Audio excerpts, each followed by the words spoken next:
When crocodiles come to mind, we picture patient ambush predators. We marvel at their sheer patience.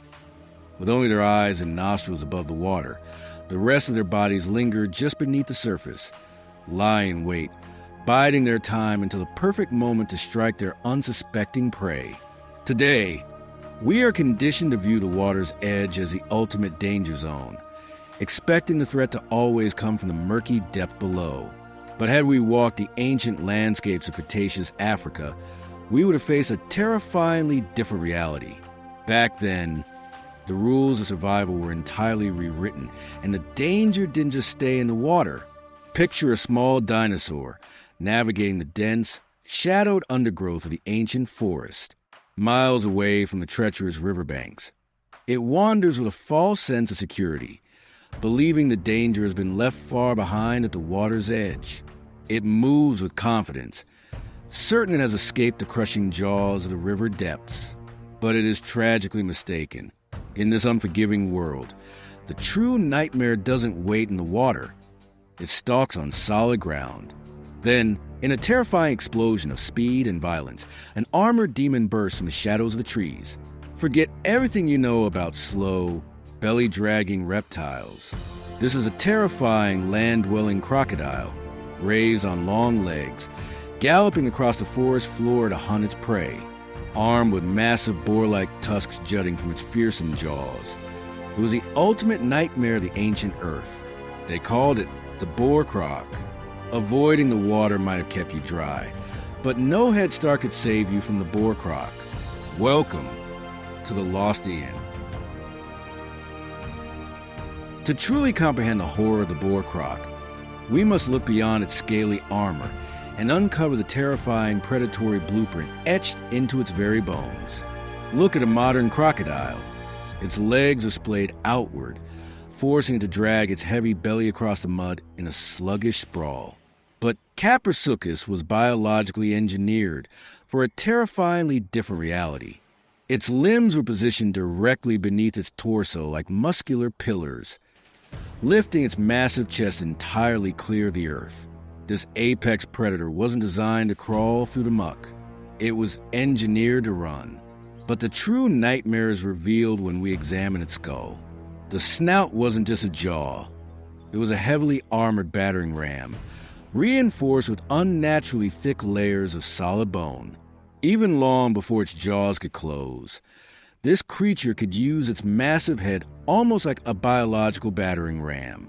With a single devastating blow, it could shatter ribs and violently hurl heavy dinosaurs from their positions.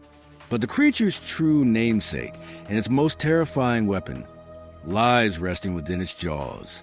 3 pairs of massive dagger-like tusks projected menacingly both upward and downward, interlocking to form an inescapable cage. Even when its mouth was fully clamped shut, these monstrous teeth remained terrifyingly exposed, interlocking with lethal precision like the steel teeth of a bear trap. Make no mistake, these weren't just teeth. They were biological meat hooks, designed to sink into flesh and never let go. This horrific dental display is exactly what earned it the legendary title of the Boar Croc. But having the weapons is one thing, mastering them is another. Welcome to Part 3, The Perfect Terrestrial Hunter. We have seen its terrifying form. We have examined the nightmarish blueprint of its skeleton and the devastating weapons it carried. But possessing the biology of a monster is only half the story. The truly chilling question remains, how did the Boar Croc actually hunt? Modern crocodiles are masters of the waiting game, relying on the murky depths to ambush a thirsty victim. But Kaprosuchus didn't wait in the shadows. It was a relentless, active pursuit predator. It didn't hunt like a sluggish reptile at all. It tracked and ran down its victims like a terrifying, armored prehistoric wolf, propelled forward by its elevated limbs. It was capable of tracking and chasing dinosaurs over miles of rugged terrain. The true horror wasn't just a sudden strike from the shadows. It was the agonizing realization that the chase wouldn't end. The Boar Croc didn't just surprise its prey. It mercilessly exhausted them. And the moment the gap was finally closed, and those terrifying tusks came within striking range. The outcome was absolute, driven by incredibly powerful neck muscles. It would slam its armored skull into the fleeing dinosaur like a devastating wrecking ball. And before the shattered victim could even process the impact, those monstrous jaws snapped shut, sealing its fate forever. Those 3 pairs of interlocking teeth, driven violently into the struggling prey, fulfilled their sinister purpose, piercing deep into the flesh. These teeth functioned like massive meat hooks, trapping the victim in an inescapable grip. Once those jaws clamped shut, the struggle was effectively over. There was no tearing free. The prey was locked in an unbreakable, fatal grip, its bones ultimately crushed under the immense bite force of a true terrestrial demon. It ruled as the undisputed assassin of the open plains. But the Cretaceous Sahara was an unforgiving, brutal world. And as terrifying as the Boar Croc was, it was far from the only monster stalking the ancient shadows of Africa.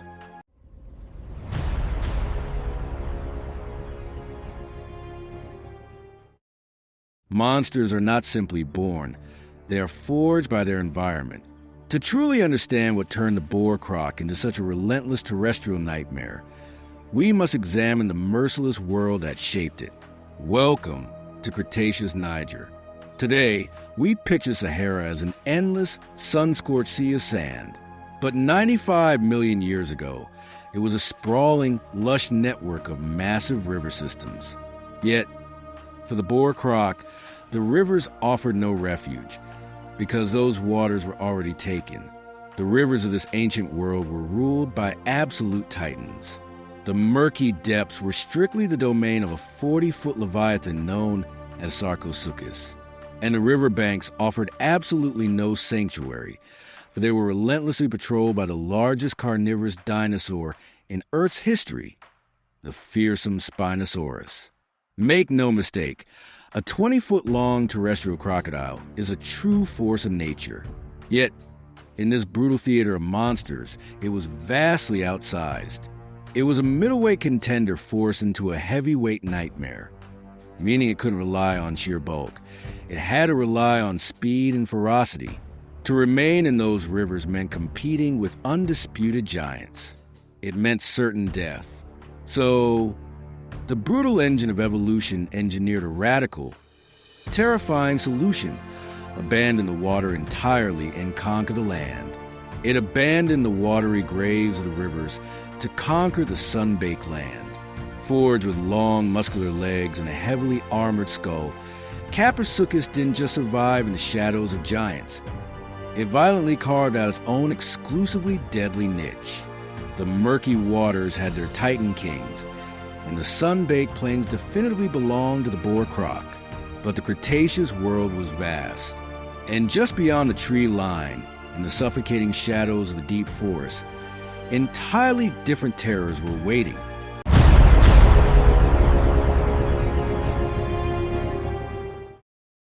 The deeper you venture into the shadows of this Lost Eon, the more likely you are to awaken something that refuses to bow.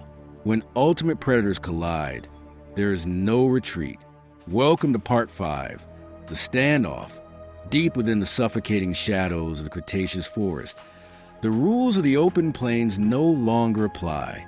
Here, amid the dense trees, long legs, speed, and heavily armored jaws are not always enough to guarantee survival. For in this primeval darkness, even the mightiest predator can become the prey. What emerges from the dense tree line is a nightmare come true, a young Carcharodontosaurus.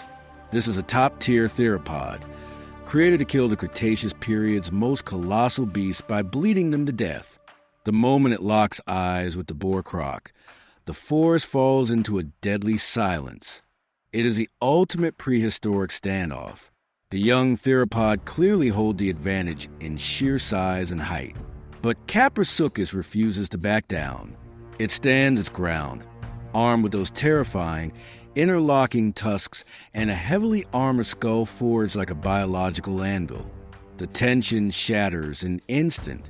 The towering theropod lunges forward with explosive speed, its massive jaws snapping shut with a sickening crunch. Biting only empty air where the crocodile has stood just a fraction of a second before, retreat is simply not in its nature. Firing its muscular legs, the crocodile launches a devastating counterstrike. With explosive acceleration, it rams its armored snout straight into the theropod's vulnerable lower leg, instantly shattering the giant's stability. Survival isn't just about brute force. It's about knowing when to fade away, aware the prolonged war of attrition against a giant means certain death. The Boar Croc exploits the split-second distraction like a ghost. It vanishes silently back into the suffocating darkness of the forest. Fading back into the prehistoric darkness, it survived to hunt another day, a living, breathing testament to a biological design that was as flawless as it was brutal.